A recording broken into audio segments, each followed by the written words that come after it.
Good morning అండి. Welcome to geography class. మనము last time జాగ్రఫీకి సంబంధించి ఎర్త్ క్వేక్స్ 2 పార్ట్స్ చూసాము.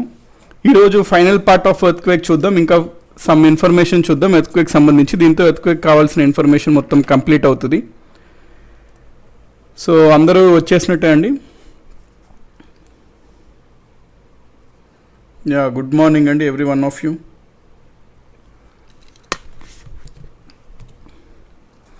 ఎర్త్ క్వేక్స్ గురించి ఆల్రెడీ అంతా రివైజ్ చేశారు కదండి ముందు వరకు జరిగినవి.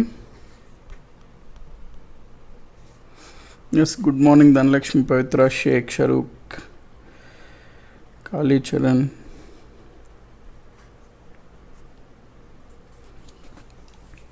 ఎర్త్ క్వేక్స్లో ఈరోజు మనం టైప్స్ ఆఫ్ ఎర్త్ క్వేక్స్ చూద్దాం. సమ్ స్కేల్స్ ఉంటాయండి ఎర్త్ క్వేక్ స్కేల్స్. ఆ స్కేల్స్ గురించి చూద్దాం. ఎర్త్ క్వేక్ జోన్స్ గురించి చూద్దాం అవన్నీ. సో వీ కెన్ స్టార్ట్ అండి. అయితే ఇక్కడ ఒక అతను సబ్స్క్రైబర్ ఒక క్వశ్చన్ అడిగారండి. ఏమని అంటే, సార్ నైన్త్ షెడ్యూల్లో మాత్రమే ఎందుకు జ్యుడిషియల్ రివ్యూకి అతీతంగా పెట్టారు, మిగతా షెడ్యూల్స్ ఎందుకు జ్యుడిషియల్ రివ్యూ ఉంటుంది అని ఒక అతను అడిగారు. సో ఇది నోట్ చేసుకోండి. మనకి కాన్స్టిట్యూషన్ అమల్లోకి వచ్చే సమయానికి 8 షెడ్యూల్స్ ఉన్నాయి. భారతదేశానికి స్వాతంత్రం వచ్చిన తర్వాత మొదటగా ప్రభుత్వం ఏర్పడిన తర్వాత పేదరిక నిర్మూలన లేకపోతే భూ సంస్కరణలు చేపట్టాలని ప్రభుత్వం నిర్ణయించుకుంది. ఎందుకంటే ఆ ఆశయాలతోనే మనకి స్వాతంత్రం అనేది మనం తెప్పించుకున్నాం. అయితే భూ సంస్కరణలు చేపట్టే దిశలో ఉన్నప్పుడు మనకి అవి రాజ్యాంగంలో ఉన్న ప్రాథమిక హక్కులకు వ్యతిరేకంగా అవుతున్నాయి అన్నమాట. ఎందుకంటే అప్పుడులో రైట్ టు ప్రాపర్టీ, ఆస్తి హక్కు అట్లాగా ఉండేవి. దాంతో చాలామంది కోర్ట్స్కి వెళ్ళడము, కోర్ట్స్లో అవి అట్లాగా బ్లాక్ అయిపోవడం, కేసెస్ వీళ్ళు ఏదైతే చేయాలనుకుంటుందో ప్రభుత్వం అవి అన్నీ బ్లాక్ అయిపోయినాయండి. దానితో ప్రభుత్వం ఏం చేసిందంటే ఒక 9th షెడ్యూల్ అని ఒక కొత్త షెడ్యూల్ని ఇన్సర్ట్ చేసింది రాజ్యాంగంలోకి. కొత్త షెడ్యూల్, అది రాజ్యాంగంలో లేదనమాట ఫస్ట్లో. ఈ షెడ్యూల్ ఇన్సర్ట్ చేసి ప్రభుత్వం పార్లమెంట్ ఏమని చెప్పింది, 9th షెడ్యూల్లో ఏమన్నా చట్టాలు పెడితే అవి జ్యుడిషియల్ రివ్యూ, న్యాయ సమీక్షకి గురి కావు, ఇవి ప్రాథమిక హక్కులకు వ్యతిరేకంగా ఉన్నా ఇందులో ఉన్న చట్టాలు చెల్లుతాయి అని చెప్పడం జరిగింది. అది కేవలం 9th షెడ్యూల్కి మాత్రమే ఉంటుందండి, అది జ్యుడిషియల్ రివ్యూకి అతీతం అని. ఎందుకు పెట్టారంటే అది పెట్టడమే దాని రీజన్ అండి. ఎప్పుడన్నా ప్రజా సంక్షేమం కోసం, భారతదేశ అభివృద్ధి కోసము ఏదైనా చట్టాలు చేసినప్పుడు అవి చాలా ఆవశ్యకతమైనప్పుడు అవి ప్రాథమిక హక్కులకు భంగం కలిగించినా సరే అవి చేయాలి అనే ఉద్దేశంతో ఉన్నటువంటి వాటిని పెడతారనమాట. సో ఇది మీకు క్లియర్ అనుకుంటే సమ్మన్ ఆస్క్డ్ అండి, అందుకే నేను మీకు ఎక్స్ప్లెయిన్ చేశాను. సో రివర్స్ మౌంటైన్స్, ఎస్ అండి, మనము ఆర్డర్లో వస్తున్నాము. ఆ రివర్స్ మౌంటైన్స్ వస్తాము త్వరలోనే. Then we can see everything about rivers గురించి అవన్నీ. సో మనం స్టార్ట్ చేసేద్దామండి క్లాస్.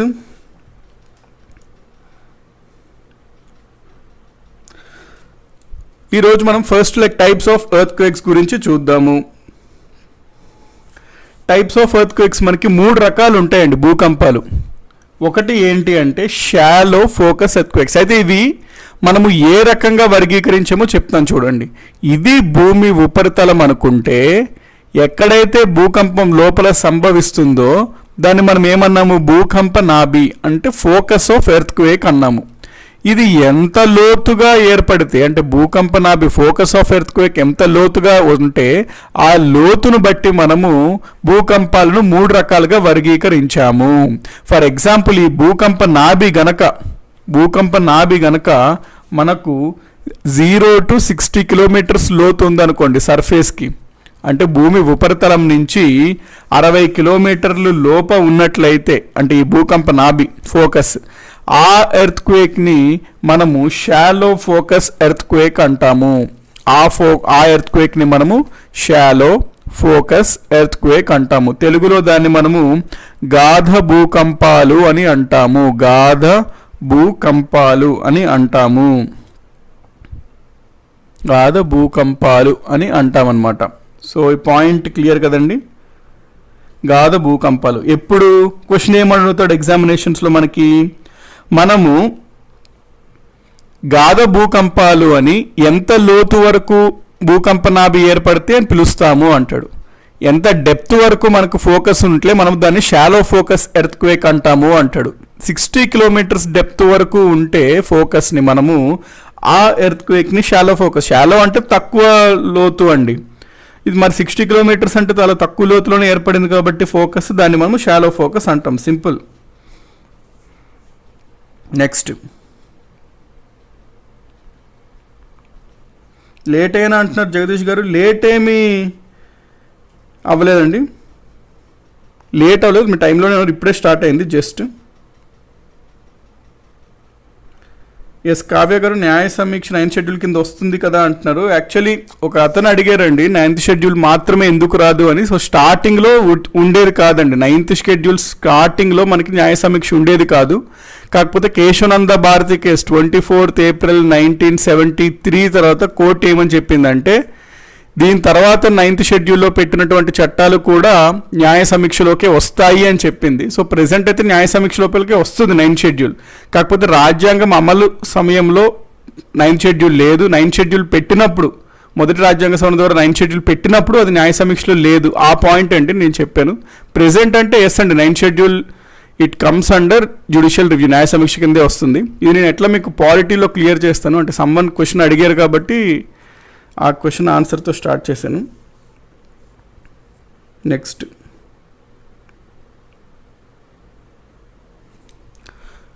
సో మనకి focus of the earth quake, భూకంప నాభి కనుక 0 to 60 కిలోమీటర్స్ వస్తే దాన్ని మనము గాఢ భూకంపాలు, షాలో ఫోకస్ ఎర్త్ క్వేక్ అని అంటాము.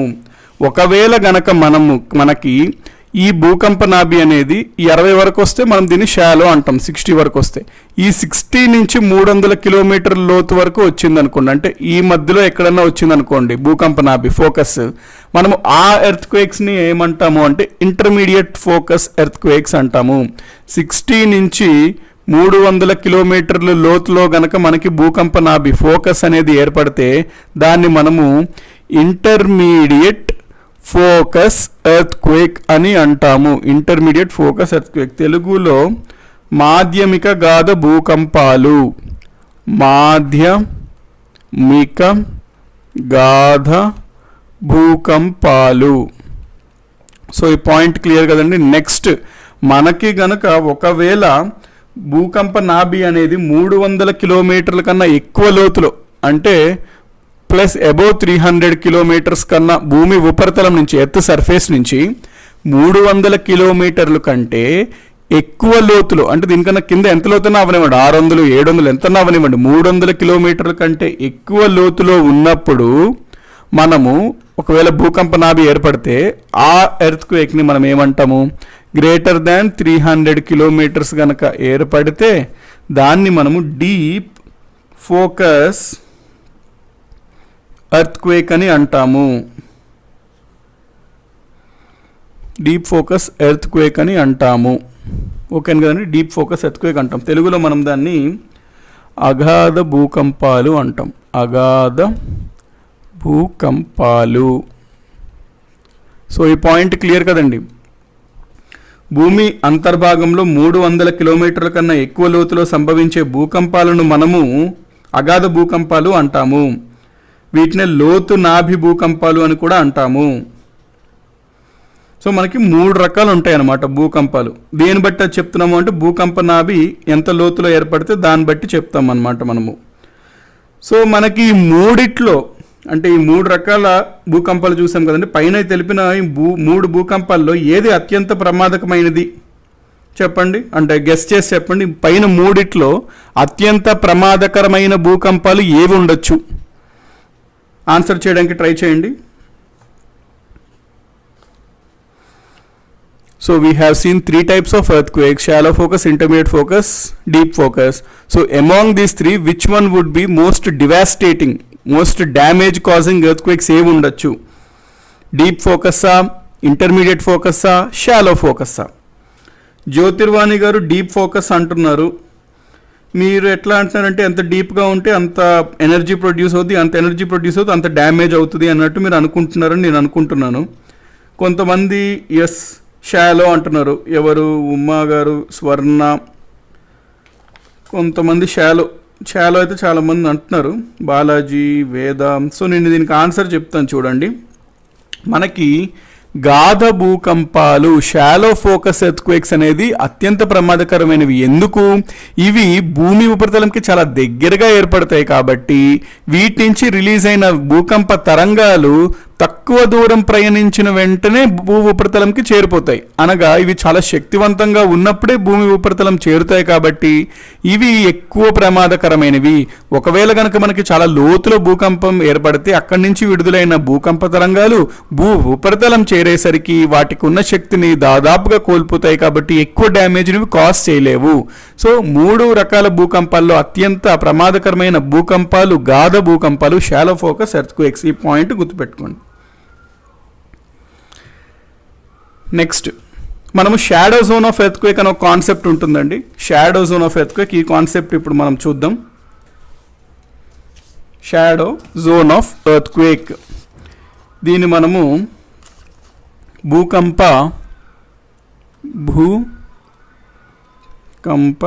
ఛాయమండలం అంటాం. ఛాయమండలం, షాడో జోన్ ఆఫ్ ఎర్త్క్వేక్. ఇప్పుడు నేను మీకు చెప్తాను చూడండి. ఇది ఫర్ ఎగ్జాంపుల్ మన ఎర్త్ అనుకున్నట్లయితే ఇక్కడ ఎక్కడో భూకంపం ఏర్పడింది అనుకోండి, సమ్వేర్ ఇక్కడ జరిగింది భూకంపం. ఇక్కడి నుంచి అన్ని డైరెక్షన్స్లో ఎర్త్క్వేక్ వేవ్స్, సీస్మిక్ తరంగాలు అనేవి విడుదలైతాయి. అయితే మన భూమి అనేది ఎట్లుంటుందంటే కొంత లేయర్ వెళ్ళాక మ్యాంటిల్ ఉంటుంది, దాని తర్వాత మళ్ళీ మధ్యలో కోర్ అట్లాగా ఉంటుంది. సో లేయర్స్గా ఉంటుంది కదా భూమి. దాంతో ఈ తరంగాలు ఒక లేయర్ నుంచి ఒక లేయర్కి వెళ్ళినప్పుడు ఇట్లా డైఫ్రాక్షన్, రిఫ్రాక్షన్ గురవుతుంటాయి అన్నమాట. ఇవి వక్రీభవనం చెందుతుంటాయి తరంగాలు. సో ఈ తరంగాలు ఇట్లా వెళ్ళి సపోజ్ ఈ రీజన్కి వస్తాయి, ఇక్కడ నుంచి వెళ్ళిన తరంగాలు ఇట్లా. సో మొత్తం మీద మనం చూసుకున్నట్లయితే తరంగాలు అన్ని దృష్టిలో ప్రయాణిస్తాయి, కానీ కొంత ఏరియాలో తరంగాలు రాకపోవడానికి ఛాన్సెస్ ఉంటాయి అన్నమాట. ఒక ఏరియాలో తరంగాలు అసలు రావు. మీకు ఈ పిక్చర్లో క్లియర్ ఐడియా వస్తుంది. ఇక్కడ చూడండి, ఫర్ ఎగ్జాంపుల్ ఇది మన భూమి అనుకుంటే, భూమి యొక్క ఎర్త్క్వేక్ ఇక్కడ వచ్చింది అనుకోండి. భూమి లోపల ఎర్త్క్వేక్ ఇక్కడ వస్తే ఇక్కడి నుంచి విడుదలైన పీ తరంగాలు, ఎస్ తరంగాలు అన్ని దిశలలో ప్రయాణం అవ్వడం మొదలెడతాయి. సో ప్రయాణిస్తున్నాయి అన్ని దిశలో. సో ఇక్కడ మనం చూసుకున్నట్లయితే మనకి పీ వేవ్స్, ఎస్ వేవ్స్ రెండూ కనబడతాయి రికార్డ్ చేసినప్పుడు. కాకపోతే ఇక్కడ ఇదేం లేయర్, ఇది లిక్విడ్ లేయర్ లాగా ఉంటుంది కదండి. ఇక్కడ లిక్విడ్లో ఏం పాస్ అవ్వండి, మనకి లిక్విడ్లో ఏవి పాస్ అవ్వవు, ఎస్ వేవ్స్ పాస్ అవ్వవు, ఓన్లీ పీ వేవ్స్ పాస్ అవుతాయి. సో ఇక్కడ వరకు వెళ్ళాక కేవలం పీ వేవ్స్ మాత్రమే లోపలికి వెళ్తాయి, ఎస్ వేవ్స్ ఇక్కడికి ఆగిపోతాయి. సో పీ వేవ్స్ ఇక్కడ వరకు వెళ్ళిన తర్వాత పీ వేవ్స్ ఇదిగోండి ఇక్కడికి రీచ్ అయినాయి. సో ఈ ప్రాంతంలో మనము కేవలం పీ వేవ్స్ను మాత్రమే చూడగలుగుతాం ఈ ప్రాంతంలో. ఎందుకు అంటే ఎస్ వేవ్స్ లిక్విడ్స్లో వెళ్ళలేవు కాబట్టి ఇక్కడికి ఆగిపోతాయి. ఈ ప్రాంతంలో చూసుకుంటే మళ్ళీ 2 పీ వేవ్స్, ఎస్ వేవ్స్ చూడగలుగుతున్నాం. ఇక్కడ పీ వేవ్స్, ఎస్ వేవ్స్ చూడగలుగుతున్నాం ఈ ప్రాంతంలో కేవలం పీ తరంగాలను మాత్రమే చూడగలుగుతున్నాం. అయితే పక్కన ఉంది చూడండి కొంత ప్రాంతము, వీటిలో మనము ఎటువంటి తరంగాలను చూడట్లేదు. ఎందుకు అంటే ఇక్కడ కేవలం పీ వేవ్సే ప్రయాణించినప్పుడు పీ వేవ్స్ యొక్క వక్రీభవనం ఇక్కడ జరుగుద్ది కదండి, రిఫ్రాక్షన్స్, డిస్పర్షన్స్ జరుగుతుంటాయి కదా ఇక్కడ వేరే మీడియంలో వెళ్ళినప్పుడు. అందుచేత కొంత భాగం మనము అసలు భూకంపాలు తరంగాలే చూడము. దానితో ఏమవుతుంది, అక్కడ అసలు భూకంపాలే సంభవించవు అనమాట ఈ ప్రాంతాల్లో. వాటినే మనము షాడో జోన్స్ అంటాము. సో షాడో జోన్స్ అంటే మనం ఏమని చెప్పాలి, భూమి అంతర్భాగంలో పిఎస్ తరంగాలు వక్రీభవనం చెంది ప్రయాణించడం వలన కొంత దూరం వరకు ఈ తరంగాలు ప్రయాణించలేవు. ఈ విధంగా ప్రయాణం చేయలేని ప్రాంతాన్ని భూకంప ఛాయామండలం అంటాము. ఈ రకంగా ఏ ప్రాంతంలో అయితే పీ వేవ్స్ మరియు ఎస్ వేవ్స్ రెండూ మనకు కనబడవో ఆ ఏరియాని మనము షాడో జోన్ ఆఫ్ ఎర్త్క్వేక్స్ అంటాము. షాడో జోన్ ఏంటి, that zone where no earthquake waves are recorded అని అర్థం అండి. The zone where no earthquake waves, seismic waves are recorded. వాటిని మనము షాడో జోన్స్ అంటాము. ఈ పాయింట్ని మీకు ఎందుకు ఎక్స్ప్లెయిన్ చేస్తున్నాను అంటే జనరల్గా మీకు మీ బుక్స్లో ఏమని ఉంటుందంటే ఒక పాయింట్ ఉంటుంది, ఆ పాయింట్ ఎక్స్ప్లెయిన్ చేయడానికి ఇది నేను జనరల్గా చేస్తున్నా. మీ బుక్లో ఏమని ఉంటుంది పాయింట్ అంటే, ప్రపంచంలో భూకంపాలు సంభవించని ప్రాంతం ఏది అంటాడు. ప్రపంచంలో భూకంపాలు సంభవించని దేశం లేదా ప్రాంతం ఏది అంటాడు. ప్రపంచంలో భూకంపాలు సంభవించని ప్రాంతం లేదా దేశం అంటాడు. The country or the region where no earthquakes are recorded అంటే మనం ఏమని చెప్తాము అప్పుడు, ఆస్ట్రేలియా అని ఉంటుంది ఈ పాయింట్. ఈ పాయింట్ మీరు డైరెక్ట్గా చదివారు అనుకోండి మీకు డౌట్ వస్తుంది, ఎందుకు సార్ మాకు ఆస్ట్రేలియాలో మనకు ఆ భూకంపాలు సంభవించవు, ఆస్ట్రేలియాలో ఏంటి ఆ స్పెషాలిటీ అంటే ఏం లేదండి, ఆస్ట్రేలియా అనేది ఈ షాడో జోన్ కింద ఉంటుంది అనమాట. ఈ షాడో జోన్లో ఉంటుంది ఆ ప్రాంతం. మన ప్రపంచం మ్యాప్ కనుక చూసుకున్నట్లయితే, భూమి కనుక మనం చూసుకున్నట్లయితే ఈ ఆస్ట్రేలియా ఏదైతే ఉందో అది షాడో జోన్ ప్రాంతంలో ఉంటుంది. అందుకనే మనకి ఆస్ట్రేలియాలో భూకంపాలు అనేవి సంభవించవు. ఈ పాయింట్ ఓకే కదండి. నెక్స్ట్కి వెళ్దాం. నెక్స్ట్ ఇక్కడ మనం స్కేల్స్ గురించి చూస్తామండి. కొన్ని అంటే ఇప్పుడు భూకంపం యొక్క తీవ్రతను కొలిచే పరికరాలు ఉంటాయి, కొన్ని భూకంపాన్ని కొలిచే పరికరాలు ఉంటాయండి. ఫర్ ఎగ్జాంపుల్ ఇప్పుడు మనకి భూకంపం వచ్చింది, ఆ భూకంపం ఎంత తీవ్రత ఉంది అని తెలిపే స్కేల్స్ ఉంటాయండి కొన్ని. ఎంత తీవ్రతగా ఉంది భూకంపం అంటే ఇంటెన్సిటీ, ఎర్త్క్వేక్ ఇంటెన్సిటీని మెజర్ చేయడానికి మనము కొన్ని స్కేల్స్ని వాడతాం. ఆ స్కేల్స్ గురించి ఇప్పుడు మనము చూద్దాం. ఓకేనా అండి, ఆ స్కేల్స్ గురించి ఇప్పుడు మనం చూద్దాం. ఇందులో ఫస్ట్ మనం చూడాల్సింది స్కేల్ మెర్కాలీ స్కేల్ అన్నమాట. ఫస్ట్ మనం చూసే స్కేల్ ఇందులో ఏంటి అంటే మెర్కాలీ స్కేల్. మెర్కాలీ స్కేల్ అయితే ఇది ప్రపంచంలో మనము తీవ్రత గురించి మాట్లాడుతాం కూడా ఒక పాయింట్ నోట్ చేసుకోండి. భూకంపాల గురించి మొట్టమొదటగా పరిశోధనలు నిర్వహించిన దేశీయులు ఎవరు అని మీకు ఎగ్జామ్స్లో అడుగుతాడు. భూకంపాల గురించి మొట్టమొదటిగా పరిశోధనలు నిర్వహించిన దేశీయులు ఎవరు? Who were the first to conduct experiments or research on earthquakes, which country అంటాడు. చైనా అని మీరు పెట్టాలండి. Chinese are the first people to conduct research or experiments on the earthquakes. ఆ పాయింట్ గుర్తుపెట్టుకోండి. సో మనకి different scales ఉంటాయి అన్నమాట భూకంప తీవ్రతని కొలవడానికి. అందులో మనం మొదటగా చూసేది మెర్కాలీ స్కేల్.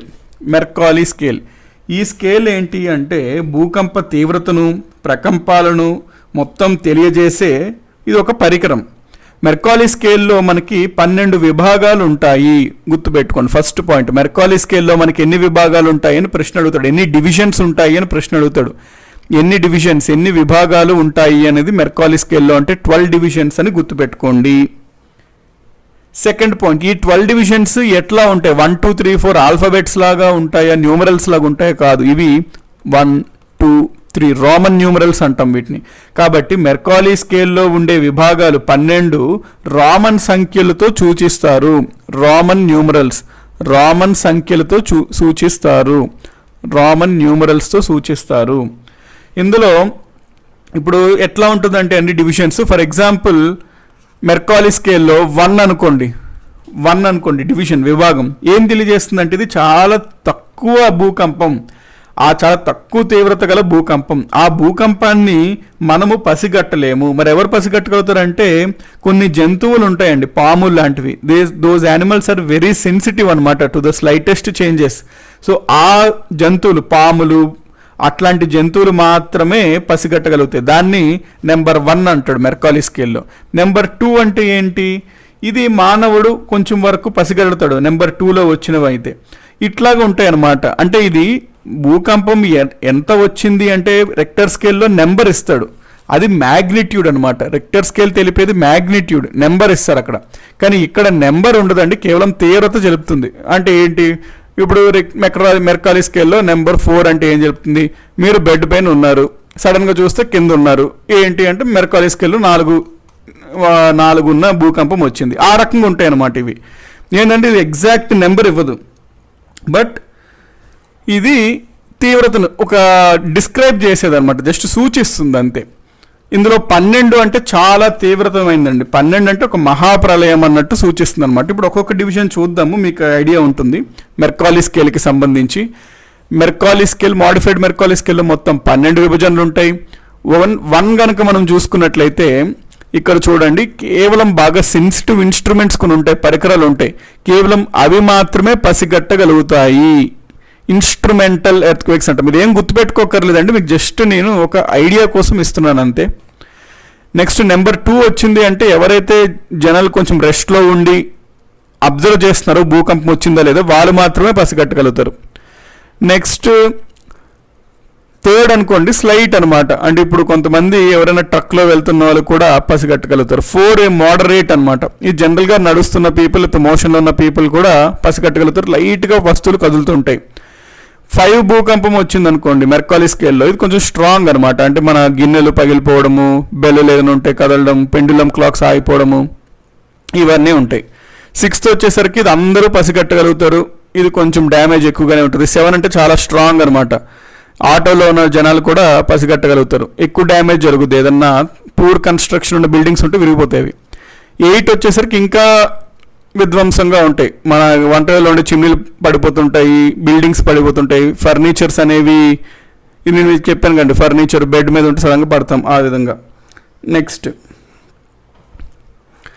9th అంటే రూయినస్, అంటే ఇంకా విపరీతమైన డ్యామేజ్ అనమాట, మొత్తం గ్రౌండ్ క్రాక్లు వచ్చేస్తాయి, భూమి పైన పైప్స్ ఇరిగిపోతాయి. 10th అంటే ఇంకా డిజాస్టర్స్, మొత్తం బిల్డింగ్లు పడిపోతాయి. 11th అంటే ఇంకా ఆల్మోస్ట్ పడిపోయి ఏవో 1-2 బిల్డింగ్లు నుంచి ఉంటాయి అంతే. ఇంకా 12th వస్తే కెటాస్ట్రోపిక్, మొత్తం నాశనం అయిపోద్ది అనమాట, కెటాస్ట్రోపిక్ అంటాం. సో ఈ రకంగా ఉంటాయి మెర్కాలీ స్కేల్లో డివిజన్స్. ఇది మీకు జస్ట్ ఇంపార్టెంట్ ఈ నోట్ చేసుకోవడానికి ఇస్తున్నా. ఇందాక మేము చెప్పాను చూడండి, 12 ఉంటాయి రోమన్ న్యూమరల్స్, ఆ పాయింట్స్ గుర్తుపెట్టుకుంటే సరిపోతుంది. ఇది మెర్కాలీ స్కేల్ అనమాట.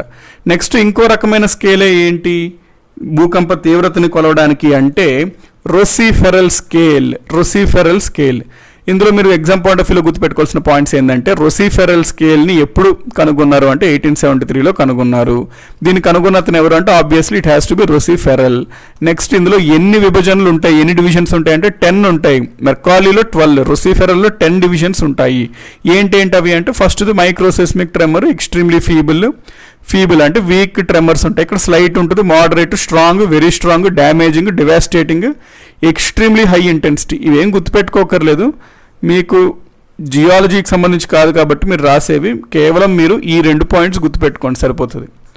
ఫర్ ఎగ్జాంపుల్ మీరు కంబైన్డ్ జియాలజిస్ట్ సైంటిస్ట్ అని ఉంటుంది ఎగ్జామ్ యూపీఎస్సీ వాళ్ళు, దానికైతే ఇది గుర్తుపెట్టుకోవాలండి, ఎవ్రీథింగ్ గుర్తుపెట్టుకోవాలి. 4 అంటే ఏంటి అని అడుగుతాడు అక్కడ, స్లైట్ ట్రెమర్ అని మనం ఆన్సర్ చేయాలి. కంబైన్డ్ జియాలజిస్ట్ ఎంట్రన్స్ ఎగ్జామినేషన్, అది నార్మల్ కాంపిటేటివ్ ఎగ్జామినేషన్స్ కాబట్టి మీరు ఈ 2 పాయింట్స్ గుర్తుపెట్టుకోండి రొసిఫెరల్కి సంబంధించి, it would be sufficient. Next ఇక్కడ చూడండి, ఇంకొక స్కేల్ మనకు ఉంటుంది, రష్యన్ అన్న అతను ఇచ్చారు ఒక స్కేల్ని, ఎంఎస్కే స్కేల్ అంటాం దాన్ని. ఎంఎస్కే స్కేల్ ఫుల్ ఫామ్ ఏంటంటే Medvedev Sponheuer Karnik scale. MSK scale Medvedev Sponheuer Karnik scale.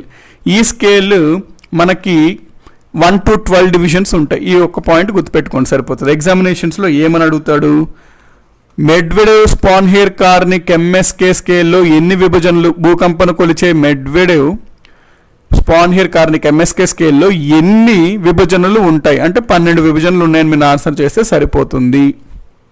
So point okay కదండి. ఇక్కడ రొసిఫెరల్ 10, మెర్కాలీ 12, ఎంఎస్కే కూడా 12, ఈ పాయింట్స్ ఓకే కదండి. నెక్స్ట్కి వెళ్ళిపోదాం. Earthquake Jones in India. మన భారతదేశంలో భూకంపాలు ఏ విధంగా విస్తరించున్నాయో చూద్దాం. భారత్లో భూకంపాలకు సంబంధించి 5 జోన్లుగా విభజించారండి, 5 జోన్లుగా విభజించారనమాట, 5 జోన్స్. అయితే కొన్ని బుక్స్లో 4 జోన్స్ అని మేము చదివాం సార్ అని అంటారు. సో ఇక్కడ మీరు గుర్తుపెట్టుకోవాల్సిన పాయింట్ ఏంటంటే ఈ క్లాసిఫికేషన్ విభజన ఎవరు చేశారు అనే దాన్ని బట్టి ఉంటుందండి. ఫర్ ఎగ్జాంపుల్ ఇది ఇంటర్నేషనల్ ఆర్గనైజేషన్స్ కొన్ని చేస్తాయి, ఇంటర్నేషనల్ మెటరాలజికల్ ఆర్గనైజేషన్ వాళ్ళైతే 5 జోన్స్గా విభజించారు ఇండియాని. మన భారతదేశంలో నేషనల్ డిజాస్టర్ మేనేజ్మెంట్ అథారిటీ అని వాళ్ళు ఉంటారు, వారైతే 4 జోన్స్గా విభజించారు. Next bureau of Indian standards వాళ్ళు ఉంటారు, వాళ్ళు రీసెంట్గా 4 జోన్స్తో ఉన్న మ్యాప్నే వదిలేరు. కాబట్టి 5 జోన్సా 4 జోన్సా దీనిపైన ఎక్కువ ఫోకస్ చేయకండి. ఒకవేళ ఎగ్జామినేషన్లో ప్రశ్న అడిగినా మన భారతదేశాన్ని ఎన్ని భూకంప జోన్లుగా విడదీశారన్న ప్రశ్న అడిగినా ఈ 2 ఆప్షన్స్ ఇవ్వడం, మీకు ఏమని ఇస్తాడు, 3, 5, 7, 2 అని ఇస్తాడు. సో 5 లేకపోతే 4 ఏదో ఒకటే ఇస్తాడండి ప్రశ్న. 2 ఇస్తే ఎగ్జామినర్లో ఆ క్వశ్చన్ తీసేయాల్సి వస్తుంది, ఎందుకంటే క్లాసిఫికేషన్ డిఫరెంట్ వాళ్ళు డిఫరెంట్ ఇచ్చారు. 5 జోన్స్ ఉన్నది మన ఇండియాకి, 4 జోన్స్ కూడా ఉన్నది. సో ఈ డౌట్ మీరు పెట్టుకోవద్దు. Next so 4 zones 5 zones. ఇందులో zone 1, zone 2, zone 3, zone 4, zone 5 ఇట్లా ఉంటుందండి. ఇది జోన్ పెరిగే కొద్దీ భూకంపం తీవ్రత, భూకంపం వచ్చే ఛాన్స్ పెరుగుతుంటాయి అన్నమాట ఆ ప్రాంతంలో. కాబట్టి భారతదేశంలో భూకంపాలకు సంబంధించి 5 జోన్లుగా విభజించారు. అత్యధికంగా భూకంపాలు వచ్చే జోన్ ఉందనుకోండి, అది 5వ జోన్లో పెడతారు. ఏ ప్రాంతంలో అయితే మ్యాక్సిమం భూకంపాలు వస్తున్నాయో, అత్యధికంగా భూకంపాలు వస్తున్నాయో వాటిని 5 జోన్లో పెట్టామన్నమాట మనం. 5 జోన్లో మరి మన భారతదేశంలో చూసుకున్నట్లయితే ఏ ప్రాంతాల్లో అంటే అత్యధికంగా భూకంపాలు వస్తాయి అంటే, ఇది నేను మీకు ఎట్లా ఇండియన్ జోగ్రఫీకి వెళ్తాం మనం, వరల్డ్ ఇప్పుడు ఫిజికల్ జోగ్రఫీ వరల్డ్ చూస్తున్నాం. ఇప్పుడు మనం ఇండియాకి వెళ్ళినప్పుడు నేను క్లియర్గా చెప్తున్నాను, ఇక్కడ బేసిక్ ఇన్ఫర్మేషన్ ఇస్తున్నాను, నోట్ చేసుకోండి. ఎట్లా సందర్భం వచ్చింది కాబట్టి మనకి నార్త్ ఈస్టర్న్ స్టేట్స్ ఉంటాయి, ఈశాన్య రాష్ట్రాలు. అందులో చాలా వస్తుంటాయి ఊరికనే, కొండల ప్రాంతాలు కదండి, అక్కడ భూకంపాలు వచ్చే ఛాన్స్ ఎక్కువగా ఉంటుంది. హిమాలయన్ ఎక్స్టెన్షన్ అనమాట అక్కడ. సో ఈ నార్త్ ఈస్టర్న్ స్టేట్స్, తర్వాత ఉత్తరాఖండ్, ఇవన్నీ 5 జోన్లో ఉంటాయండి. ఉత్తరాఖండ్, జమ్మూ అండ్ కాశ్మీర్, బీహార్, గుజరాత్, ఇవన్నీ జోన్ 5లో ఉంటాయి అన్నమాట.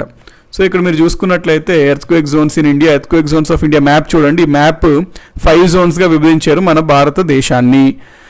జోన్ 1 అంటే అసలు భూకంపాలు వచ్చే ఛాన్స్ చాలా అంటే చాలా తక్కువ. జోన్ 2 అంటే కొంచెం లో రిస్క్ అనమాట. Zone 3 moderate risk, zone 4 high risk, zone 5 very high risk. ఇవి పెట్టుకున్నాక ఇది 5 డివిజన్స్. ఇప్పుడు చూడండి 4 డివిజన్స్ ఉన్న మ్యాప్, 4 డివిజన్స్ ఉన్న మ్యాప్ అనమాట ఇది.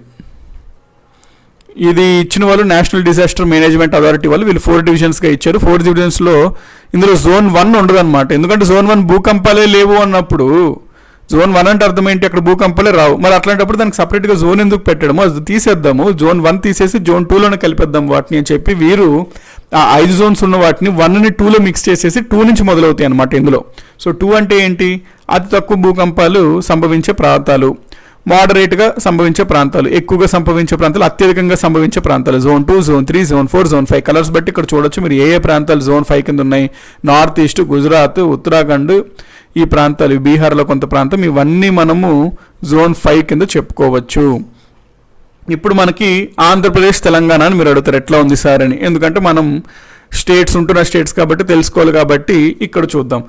ఇది కంబైన్డ్ ఉన్నప్పుడు ఇచ్చేయడం జరుగుతుంది. సో మీకు అంతా కవర్ అయిపోతుంది, both Andhra Pradesh and Telangana cover అవుతుంది. ఇక్కడ మీరు చూసుకున్నట్లయితే Andhra Pradesh and Telangana comes under zone 2 and zone 3 అండి. జోన్ 2, జోన్ 3లో ఉంటాయి. అంటే కొన్ని ప్రాంతాలు ఆంధ్రప్రదేశ్లో, కొన్ని ప్రాంతాలు తెలంగాణలో, కొన్ని ప్రాంతాలు జోన్ 2 కింద వస్తాయి, కొన్ని ప్రాంతాలు జోన్ 3 కింద వస్తాయి. ఏ ప్రాంతాలు జోన్ 2 కింద వస్తాయి అంటే ఇదిగోండి ఇక్కడ లైట్ కలర్లో ఉన్నవన్నీ జోన్ 2 కింద వస్తాయి.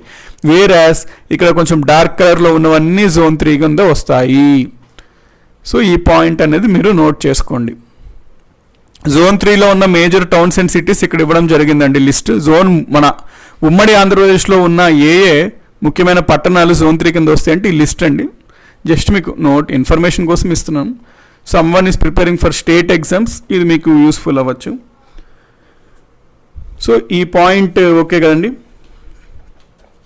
నెక్స్ట్ మనం చూసుకున్నట్లయితే కొన్ని పాయింట్స్ చెప్తాను ఎర్త్క్వేక్స్కి సంబంధించి, సో దట్ మనకి ఓవరాల్గా మనకు చూసినట్టు అవుతుంది.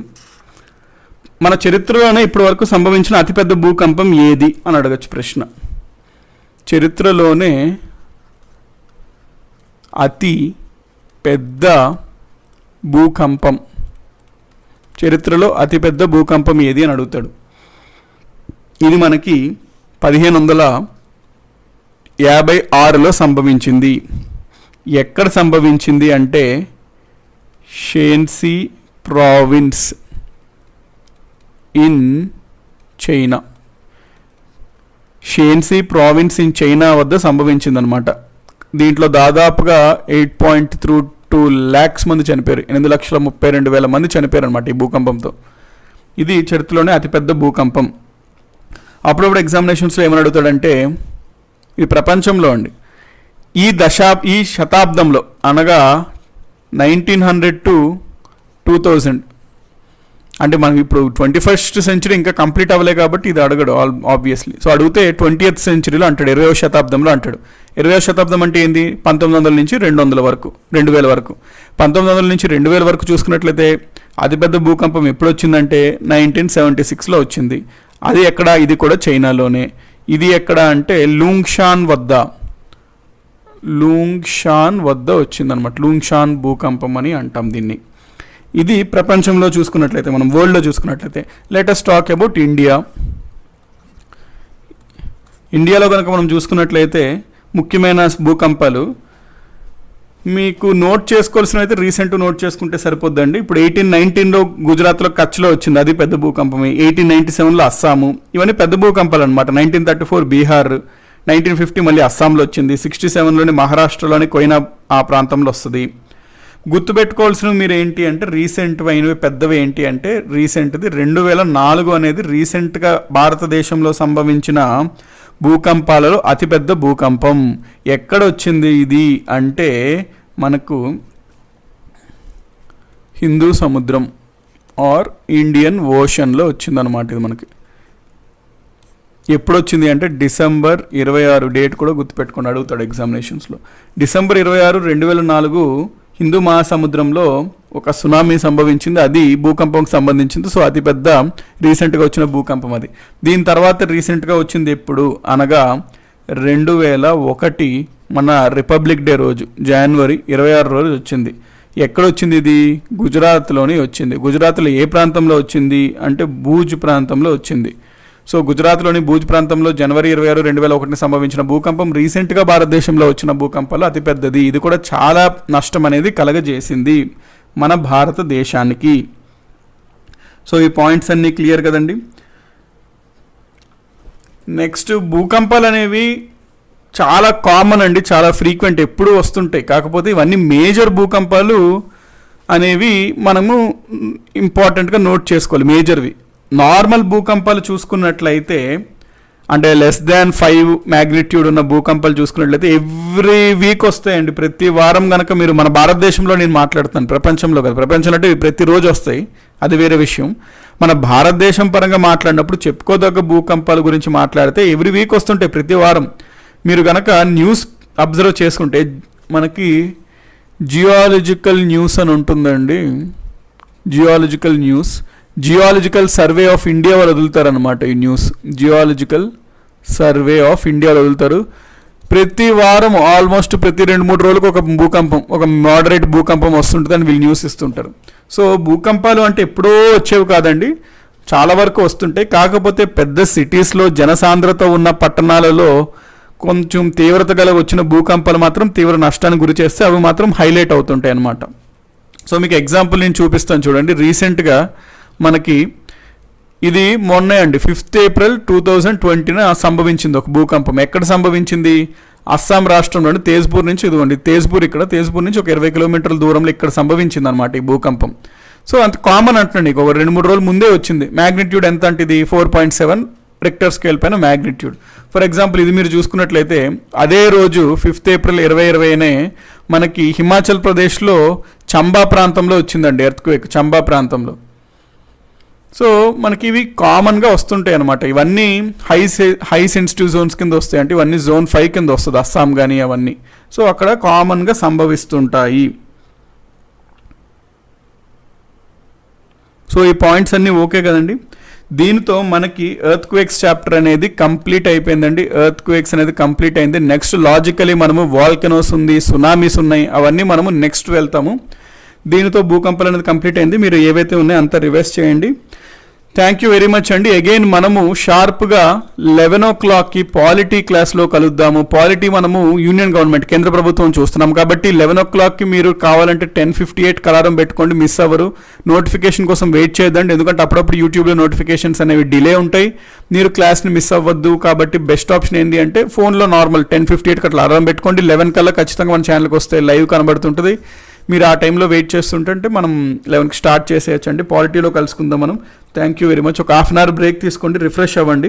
సో దట్ మళ్ళీ మనము ఫ్రెష్ మైండ్తో, యాక్టివ్ స్టేట్, ఎనర్జీ స్టేట్తో we can look into the polity class. ఇంకా మన నెక్స్ట్ మనకి వాల్కనోస్, సునామీస్ అవన్నీ ఉంటాయండి, అవి కూడా ఇంపార్టెంట్. నేను అది కూడా మీకు కాన్సెప్చువల్గానే చెప్తాను ఎట్లా వస్తుందని. ప్లస్ దానికి తోడు మీకు ఏవేవైతే కావాలో ఎగ్జామినేషన్ పాయింట్ ఆఫ్ వ్యూలో అన్నీ కవర్ అయ్యే విధంగా చెప్తాను. సో మీకు కాంప్రహెన్సివ్గానే ఉంటుంది, కంప్లీట్ అండర్స్టాండింగ్ అయితే ఉంటుంది, నో డౌట్ అబౌట్ దట్. మీకు అది క్లియర్ కట్గా మీకు వస్తుందండి, వాట్ ఎవర్ టాపిక్స్ మనమైతే చూస్తున్నాము. రిక్టర్ స్కేల్ అంటున్నారు సంతోష్ గారు. రిక్టర్ స్కేల్ ఆల్రెడీ మనం చూసేసామండి, క్లాస్ 2లో చూసామనుకుంటా, పార్ట్ 2లో. సో అది మనకి ఇది అయిపోయాక చూడండి, పార్ట్ 2లో మనం డీల్